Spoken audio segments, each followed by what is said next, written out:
Subcommittee on Government Operations and the Subcommittee on Health Care Benefits and Administrative Rules will come to order without objection. The Chair is authorized to declare a recess at any time. We believe that the ranking member is on his way here, and so I'm going to go ahead and start with my opening statement. Mr. Shalansky, thank you so much for coming today to testify.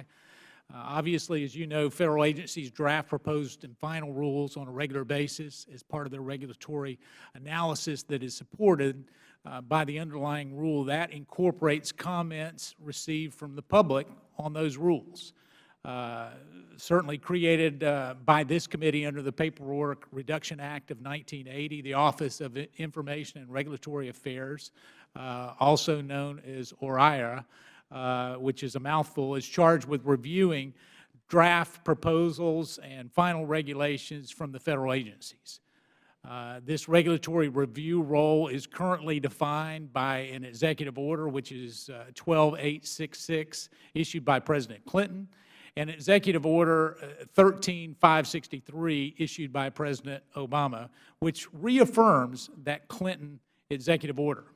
OIRA is the gatekeeper over poor regulatory analysis, and so it is your agency's charge to certainly look at that, and you're responsible for making sure that those agencies, the regulatory analysis that gets done, are sound, and that the agencies respond to the public in their rulemaking. Obviously, we've seen unprecedented rulemaking in the last few years, and certainly with that, your workload, I would imagine, has increased, so we look forward to hearing from you on that today. Additionally, as we start to look at this particular agency's role and in looking at the analysis and how we go, what I want to hear from you today is truly how we can streamline the process, make sure that the American public has a voice and that they are heard. We have, in reading your testimony, I've looked over your testimony, read much of the background information last night as we were looking at this. And so I want to hear specifically from you, too, in terms of our 90-day time limit, because that has been consistently invaded through either procedural motions, is what I would call it, and asking for the agency for extensions. But this committee truly needs to make sure that we have an open and transparent regulatory rulemaking process. This is the first hearing of this committee on this particular issue since 2011. And so I know that as I'm being joined with the ranking member here to my right, he and I both agree unanimously that transparency and making sure that the American people have their voice in it is certainly one of those things that that we both hold very dear and will vigorously defend.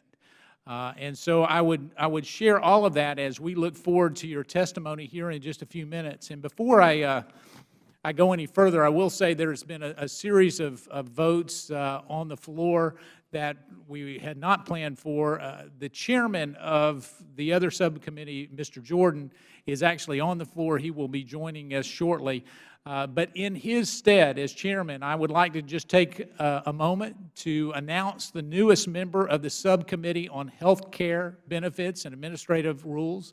I'm pleased to welcome the gentlelady from New Mexico, Ms. Luan Grisham. I am confident that you not only will be an asset to this subcommittee, but I personally am looking forward to working with you, so welcome. And with that, I now recognize Mr. Conley, the ranking member of the Subcommittee on Government Operations, for his opening statement. I thank my friend the Chair. Sorry I'm a little late. We were a little worried on the floor that there could be a motion to adjourn, so they asked some of us to stay behind just a little bit. The Office of Information and Regulatory Affairs is the most important, influential, and consequential federal agency most Americans have never heard of. No agency comes near OIRA with respect to the far-reaching authority this relatively small and anonymous office wields over vital federal rules that have an impact on our nation's economy, environment, public health, and safety. OIRA plays a key role in shaping hundreds of important rules, such as those that enhance the safety of our drinking water, protect food supply, guarantee buildings are accessible to the disabled, and protect the homeland, to name just a few important topics. Yet despite the powerful impact this agency has in the lives of all Americans, OIRA operates mostly in the shadows. And from a good government point of view, greater transparency is called for. There is a documented lack of transparency with this small statutory office housed within OMB. Over the years, the U.S. GAO, Government Accountability Office, has repeatedly found that OIRA under multiple administrations failed to meet the laudable transparency requirements contained in the relevant executive orders that prescribe the principles and procedures that ought to be followed when conducting regulatory reviews. Worse, despite GAO issuing a comprehensive set of recommendations in 2003 to address these deficiencies, to date, OIRA appears to have only implemented one of the 9 recommendations made 12 years ago. Thus, when a Federal agency promulgates a rule or fails to promulgate a rule, it's entirely possible that the public, the Congress, which wrote the underlying statute, will have no idea what entity or individual is ultimately responsible for the final regulation, if any at all. To be fair, enhancing transparency has been a stated goal of the last few OIRA administrators.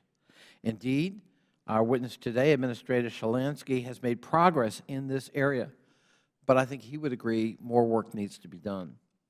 There should be broad bipartisan consensus that the public has a right to know why OIRA classifies certain rules as major rules, that the public has a right to know why some rules sit under OIRA review for 2 years when the review was supposed to take only 90 days. And finally, the public also has a right to know who is weighing in on these regulations and the nature of the deliberations with respect to them. Often the modifications and revisions that result from the machinations of a rapidly growing cottage industry known as shadow lobbying have as great an impact on an agency's action as the actual letter of the law we wrote.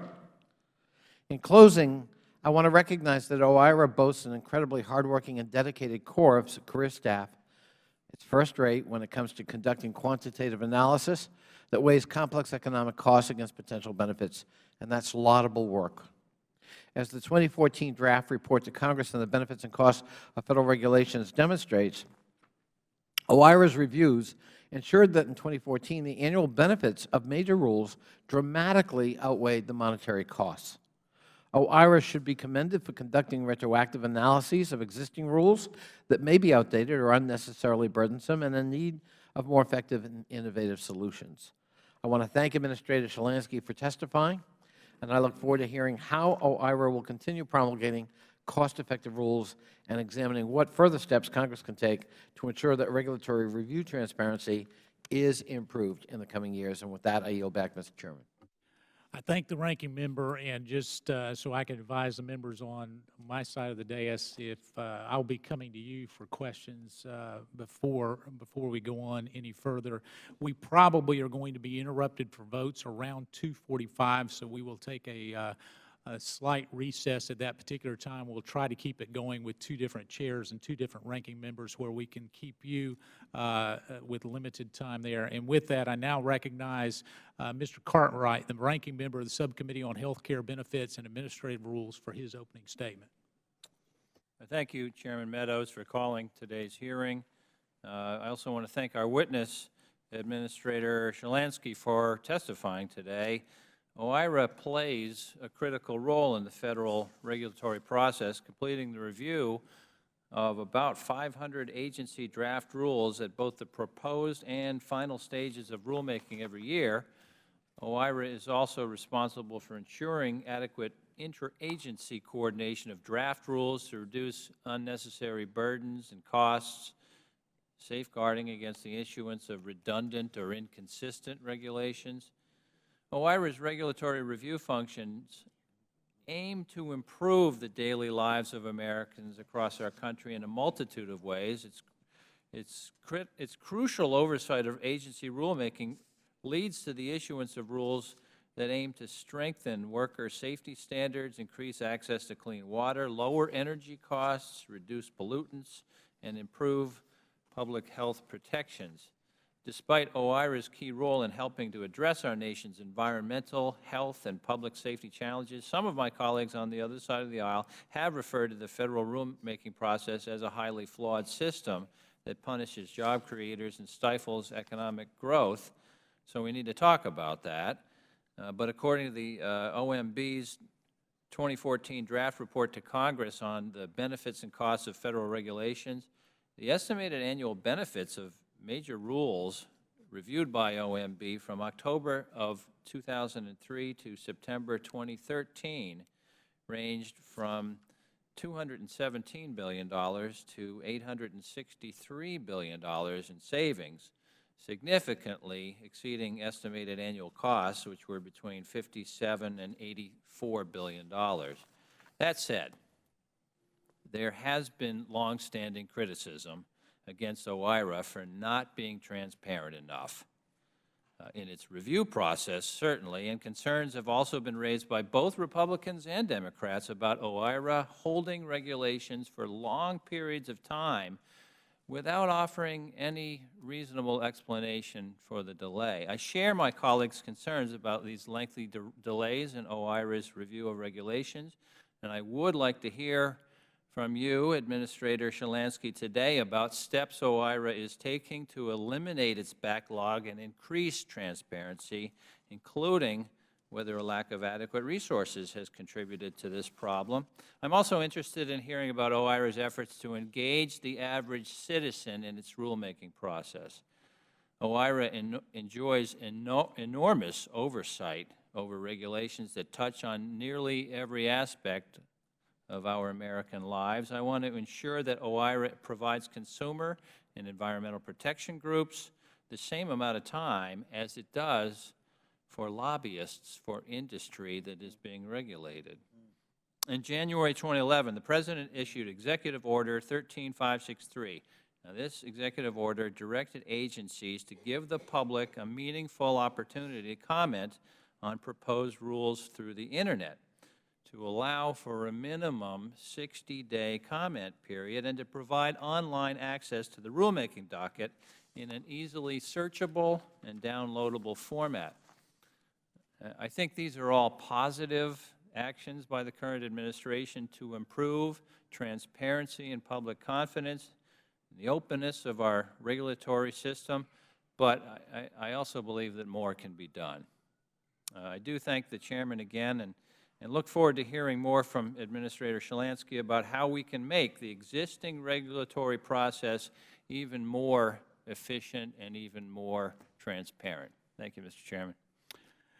I thank the gentleman, and I wanted, before we go further, just to thank the committee staff for their work on this particular issue. Obviously, it is something that is not a household acronym, and so it has been very illuminating. So I want to thank those who have worked on it, as well as our personal staff. And so I will hold open the record for 5 legislative days for any member who would like to submit a written statement. We will now recognize our witness, and I'm pleased to welcome the Honorable Howard Shalansky, Administrator of the Office of Information and Regulatory Affairs at the Office of Management and Budget. Welcome. And pursuant to committee rules, all witnesses are sworn in to testify, so I'd ask you if you would rise, please. If you'd raise your right hand. Do you solemnly swear or affirm that the testimony that you are about to give will be the truth, the whole truth, and nothing but the truth? Let the record reflect that the witness has answered in the affirmative. Thank you, and you may take your seat. In order to allow time for the discussion, Mr. Shalansky, if you would please limit your testimony to 5 minutes. Your entire written statement will be made part of the record. You are now recognized. Thank you very much, Chairman Meadows, Chairman Jordan, Ranking Members Connolly and Cartwright, and members of the subcommittees. Thank you for the invitation to appear before you today. I'm pleased to have this opportunity to discuss the activities and priorities of the Office of Information and Regulatory Affairs, OIRA. As the administrator of OIRA, it is my privilege to work with a great team, both within the Office of Management and Budget and across the federal government. We're all working to continue our nation's economic recovery and employment growth while protecting the health, safety, and welfare of Americans now and into the future.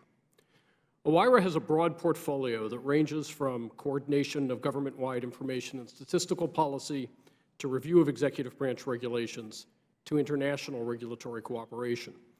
The office reviews collections of information by the federal government to ensure that they are not unnecessarily burdensome, develops and oversees the implementation of government-wide statistical standards and policies, and provides guidance on privacy and confidentiality policy to federal agencies. The largest area of OIRA's work is the review of regulations promulgated by executive branch departments and agencies. A set of executive orders provides the principles and procedures for OIRA's regulatory reviews. Executive Order 12866, implemented across several administrations of both parties, sets forth standards and analytic requirements for rulemaking by departments and agencies. To the extent permitted by law, it calls for agencies to regulate only when the benefits of a rule justify its costs. My priorities as OIRA administrator are directly rooted in the relevant executive orders. One such priority has been to increase the predictability and transparency of the regulatory review process. In that regard, during my tenure, we have ensured timely publication of the unified agenda and regulatory plan for agency rulemaking activity each spring and fall. Of similar importance to clarity and certainty in our regulatory environment is that rules that come to OIRA receive an efficient as well as thorough review. OIRA must first and foremost uphold the standards of review that the executive orders establish. But we have also worked to minimize unnecessary delays in review. Such delays are harmful across the board, to those wishing to comment on proposed rules, to those who must make plans to comply with rules, and to those denied the benefits of regulation. Another important OIRA objective is ensuring appropriate flexibility in and removing unnecessary burdens from federal rules. For example, we have worked successfully with the Small Business Administration and agencies across the executive branch to minimize the particular burdens that new regulations might disproportionately impose on small and new businesses, especially in areas where emerging technologies have the potential to greatly enhance public welfare. Existing rules, too, warrant scrutiny to ensure that they achieve their benefits and goals without imposing unnecessary costs. Retrospective review is a crucial way to ensure that our regulatory system is modern, streamlined, and does not impose unnecessary burdens on the American public. The administration's retrospective review efforts to date will yield savings of over $20 billion over the next 5 years. But as President Obama made clear in remarks at the Business Roundtable this past December, it is a critical part of this administration's regulatory agenda to do an even better job of finding and reforming regulations that are unduly burdensome or missing their mark. To that end, OMB has convened a series of meetings with various stakeholders, including state and local government officials, community groups, and representatives from numerous industries to better understand what approaches, themes, and particular areas of regulation could most usefully factor into agencies' retrospective review efforts. Agencies filed their most recent retrospective review plans with OIRA last week. OIRA intends to complete its review of those plans within the next month, after which time they will be publicly released. OIRA will continue to work closely with agencies to make additional progress in the review plans the agencies will file this coming July and through the next 2 years. Finally, OIRA has important responsibilities related to international regulatory cooperation. We've made progress in a number of areas with our international partners through our regulatory cooperation councils with Canada and Mexico. OIRA has also furthered its international regulatory mission through coordination with the Department of State and through support of the U.S. Trade Representative's trade negotiations. In conclusion, government activities can bring great benefits to Americans, but it is critical to ensure that regulations and paperwork do not impose undue burdens, that federal agencies ensure privacy and base their decisions on high-quality evidence, and that beneficial regulation remains consistent with the overarching goals of job creation, economic growth, and public safety. These are the central objectives of this administration, and we look forward to continuing our efforts to meet these challenges. Thank you for your time and attention, and I would be happy to answer any questions you may have. I thank the gentleman for his testimony and his timeliness, plus or minus 2 or 3 seconds. That's very good, Mr. Schlansky. I'm going to recognize the gentleman from Tennessee, Mr. Desjardins. I appreciate that. Thank you, Mr. Chairman, and thank you, Mr. Shalansky, for joining us today. I wanted to talk to you today about the issue of agencies taking steps in order to circumvent the rule review process. I recently sat down with a group of farmers and leadership from the Tennessee Farm Bureau in my office here a week or so ago, and they were wanting to discuss the impact of the EPA's proposed Waters of the United States rule. Like many of my constituents, the farmers in my district are concerned about the burdensome requirements that this rule would impose on agriculture providers and businesses. This regulation would expand federal authority beyond the limits approved by Congress. This sweeping new authority granted by this proposed rule has so far only created confusion and uncertainty among farmers, ranchers, landowners in my district, and also a lot of uncertainty according to the Office of Advocacy and also the NFIB. In fact, the NFIB last year sent a FOIA request to the EPA and the Army Corps regarding the Regulatory Flexibility Act and wanted a better explanation. And the EPA's response to the NFIB was that they had no records related to RFA compliance. And, Mr. Chairman, could I ask unanimous consent to introduce these documents into the record? Without objection, so ordered. Okay. So my question today would be, can you explain how such a costly and sweeping rule has also been designated as non-significant? Thank you very much, sir. So the Waters of the U.S. rule, which is a proposed rule that was out for public comment and is now back at the agency for development into a final rule, was reviewed by OIRA. So we review rules that are significant regulations, so it did receive full OIRA review. It will similarly receive such review when the EPA submits the rule back to our office for final determination. One of the reasons for the American system under the Administrative Procedure Act of having a proposed rule that goes out for public comment is that we learn a lot during that period. And I think one of the valuable things about the notice and comment period on the Waters of the United States rule is the very concerns that you articulated will have the chance to become part of the record and to be taken into account by EPA in their development of a final rule. And part of what OIRA does when it reviews final rules is looks to see how the agency has reacted to and addressed important public commentary. And so we look forward to doing so when that rule comes back to us for final review. Okay, I'm glad that you're getting that feedback. That'll be very helpful. Can you provide this committee with documentation relating to OIRA's oversight of this rule, including the rule's designation as significant and certification under the Regulatory Flexibility Act? So all of the documentation related to a rule is actually on our website and through the website reginfo.gov. So when a rule comes in, it becomes public that it is with OIRA. Its designation at that point similarly becomes public. So when the final rule comes in, that will be publicly visible, both the timing of the arrival and the designation that it receives. Okay. Can you explain how rules exceeding the $100 million threshold end up designated as non-major and avoiding statutory mandated review by Congress? Well, when an agency makes a determination that a rule is economically significant or not significant, we do typically review that determination if we think that it's close to the line. In cases where we're actually reviewing the regulation, as in Waters of the United States, it may be very unclear what the costs of a rule will be. We may review the rule anyway because we think it raises important or novel issues, even if it's not formally designated as economic significance. So I would just note that we actually have several forms of significance at OIRA, economic significance, but a rule, even one that may not reach the $100 million threshold, we can deem significant and call in for review, and that is indeed what we did with the Waters of the United States rule. Okay. Well, we'll certainly be interested in seeing your results as you get the feedback, because there's no question in my mind, and certainly no question in the mind of our farmers and farm bureaus and small businesses, that this should be designated as significant. So we'll look forward to seeing your review. Yes, sir. And thank you for your time. I yield back.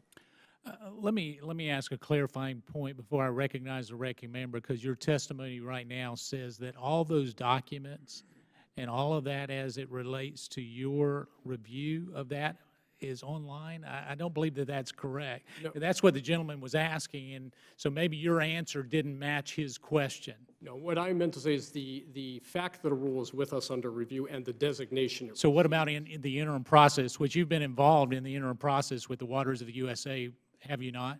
Right. So what? So where is that documentation?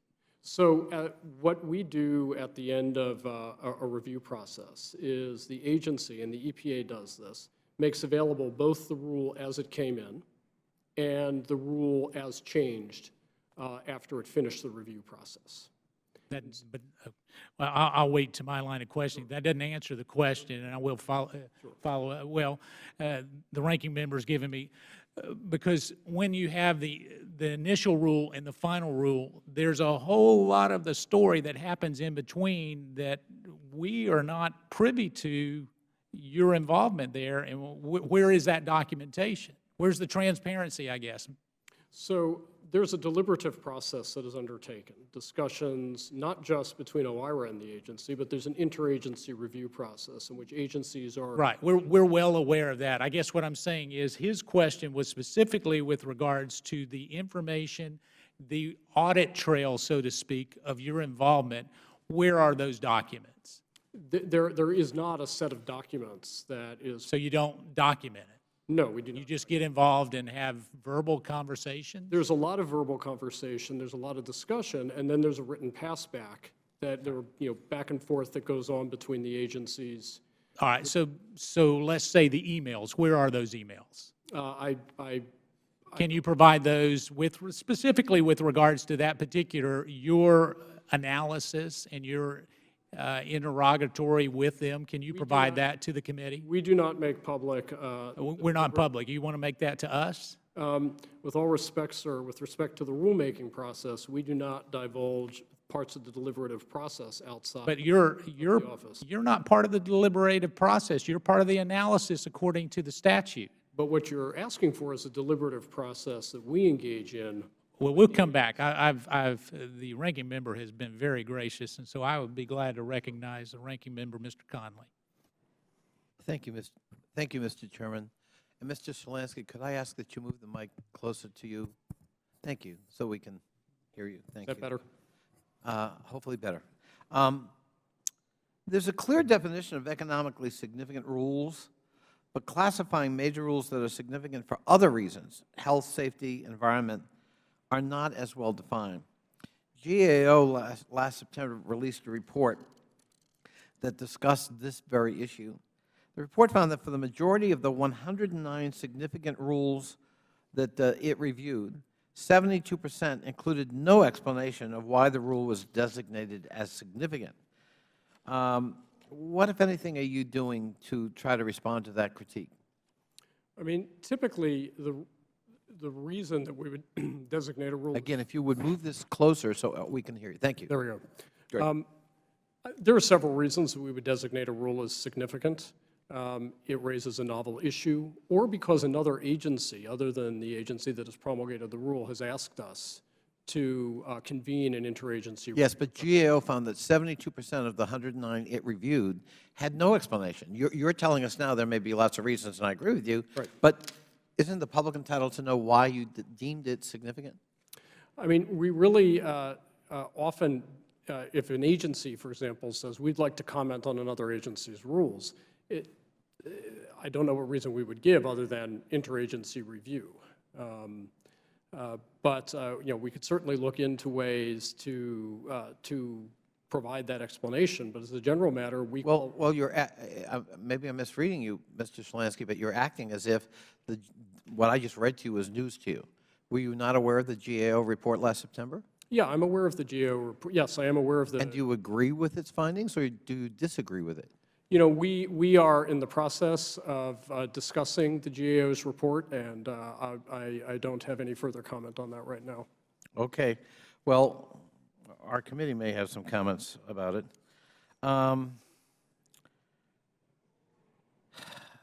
there have been calls for more transparency, and all of us have alluded to that. And I assume you agree, looking at your own agency's history, more transparency might be in order? Well, so we've taken certain steps to try to make aspects of our process more transparent. Discussions between staff members in my office and agencies, clarifying questions, trying to understand what the rule is, trying to understand why an analysis was done a certain way, are part of a deliberative process that I think has to be able to occur, with the staff not knowing that every email, every discussion is going to be under the glare of the microscope. On the other hand, we've done a number of things, and we're going to continue to take steps to make our process more transparent. You alluded in your opening remarks, sir, to knowing who is coming to OIRA to meet. Well, we do post every party that comes in to meet with our office on a rule that is under review. Under Executive Order 12866, we do not initiate such meetings, but we are required to take all comers. It can be an individual, a corporation, an advocacy group, an environmental group, and indeed, Even members of Congress? even members of Congress. Well, Lord Almighty, look at You that. guys are some of my best customers. So we're required to take all comers in this regard. And we post not only who has come to see us, but any paper that they submit to us. And in fact, you mentioned the openness of this process to environmental groups, advocacy groups, in addition to industry and the lobbyists you referred to. We welcome absolutely everybody, and it's really, the door is there to be knocked on. We turn down no meeting requests. But well, I guess the point is, in my opening statement, I referred to you're one of the most powerful agencies nobody's ever heard of, and assuming that characterization is fair, that puts maybe more burden on you to be a little bit more accountable and transparent than historically the agency has been. I'm glad we're posting who asks to meet with you and who does meet with you. I do think, however, when something's been deemed significant, and 72% of those reviewed by GAO there's no explanation, I think we can do better in terms of responding to the public. One more, my time is running out, but let me ask one more question in this regard. There are currently, if we're right, 34 regulatory actions that have been in OIRA review for more than 90 days. That's your goal, to do it within 90 days. You can go on the website and see the length of time the rule has been at OIRA, which is good, but there's no information about why that rule has been under review well beyond the deadline. There's no explanation for why the delay. Why not, and are you working on that? So there are a number of things that happen when a rule comes into review for OIRA. So the one thing I would note is that there isn't a really one-size-fits-all review process, and 90 days is sometimes inadequate. But one of the things that happens very early in the review process is that the rule goes out for interagency comment. And we unfortunately do not have the authority to compel that commentary on as fast a timeline as we would often like. And when you've got a lot of agencies commenting on a particular rule, it can take some time to get that feedback. Moreover, once we incorporate that feedback and retransmit it to the agency, which is part of the rulemaking agency, we have no control over the amount of time that that agency takes to bring the rule back to us. So to be perfectly frank, long periods of time can go by where the rule is not, in fact, at OIRA. It is under review, but it's been passed back for further work, consideration, analysis by the agency. Mr. Shalansky, let me just end on this note. That's a perfectly rational explanation, so post it. And oh, by the way, by posting it, saying, Agency X is still reviewing it after our review, you put a little pressure on them to maybe accelerate their review because they're now under scrutiny. When I was chairman of my county, I started a multi-year transportation plan for spot improvements, and I put up every project we were going to fund. I put up how much it was going to cost. I put up when we were proposing to have it done, and if there was a delay, we posted why, to make myself accountable. And you know what? You'd be amazed at how quickly the bureaucracy moved, knowing that there was that public accountability. Thank you, Mr. Chairman. I thank the gentleman. Votes have been called, but we're going to try to go ahead and hit very quickly. I'm going to go ahead and recognize the gentleman from North Carolina, Mr. Walker. We thank you, Mr. Chairman. We'll try to do this efficiently as possible.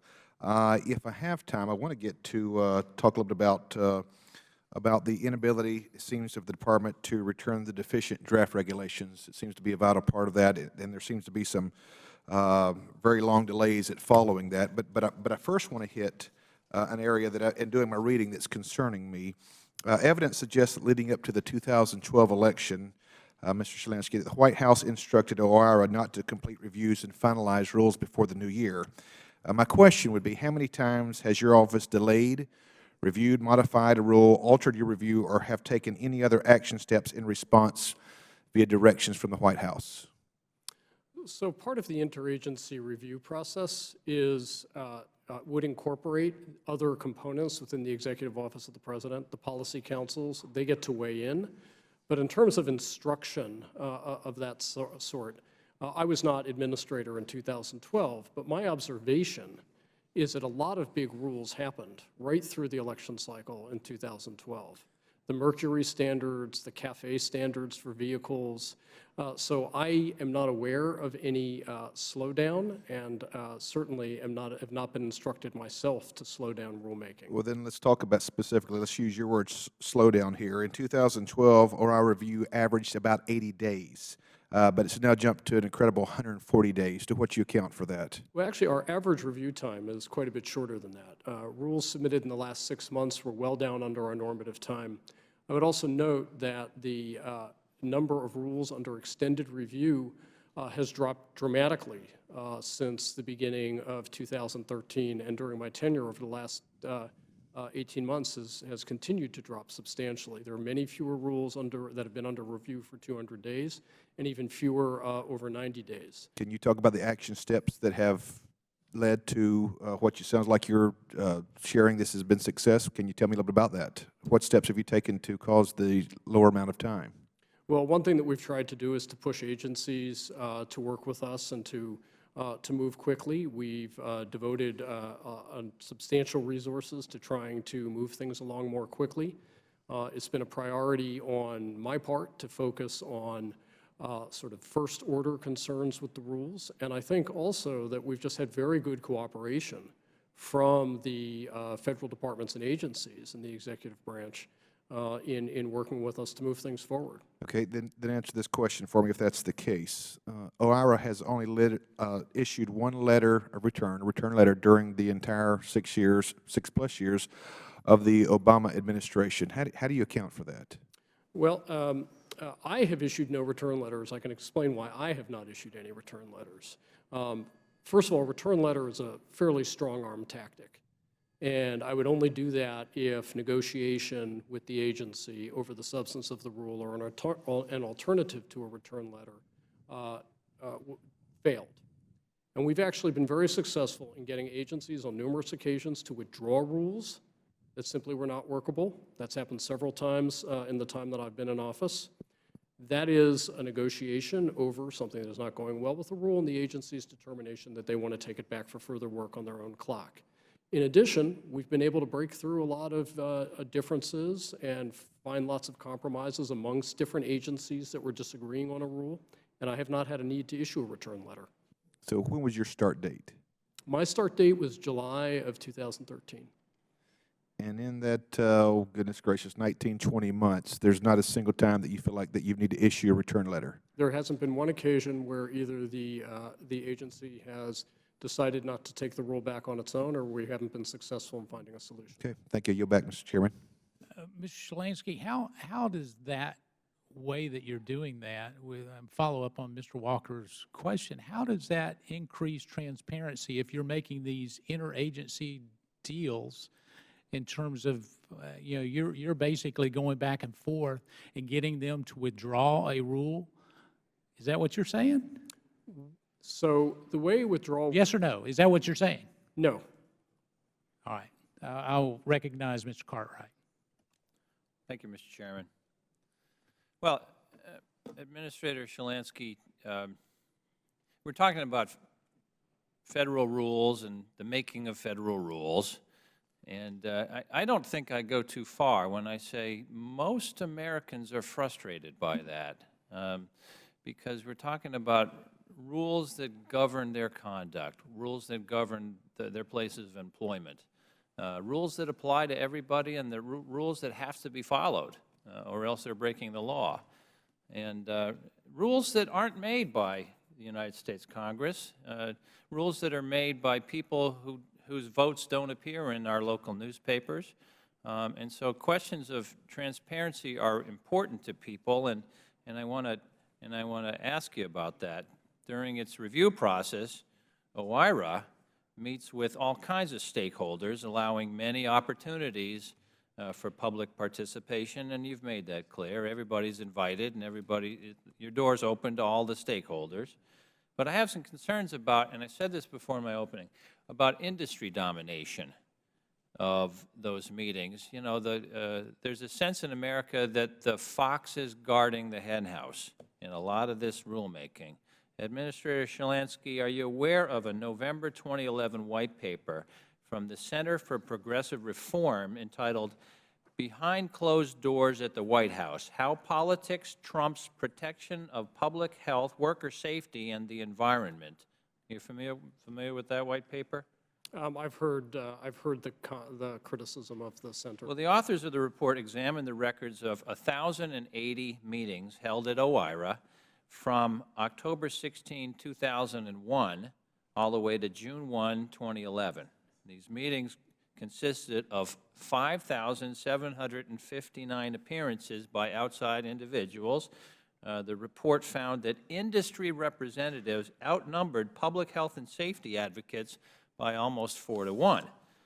Among the 30 organizations they found that met with OIRA most frequently, 5 were national environmental groups: NRDC, Environmental Defense Fund, Sierra Club, Earth Justice, and Consumer Federation.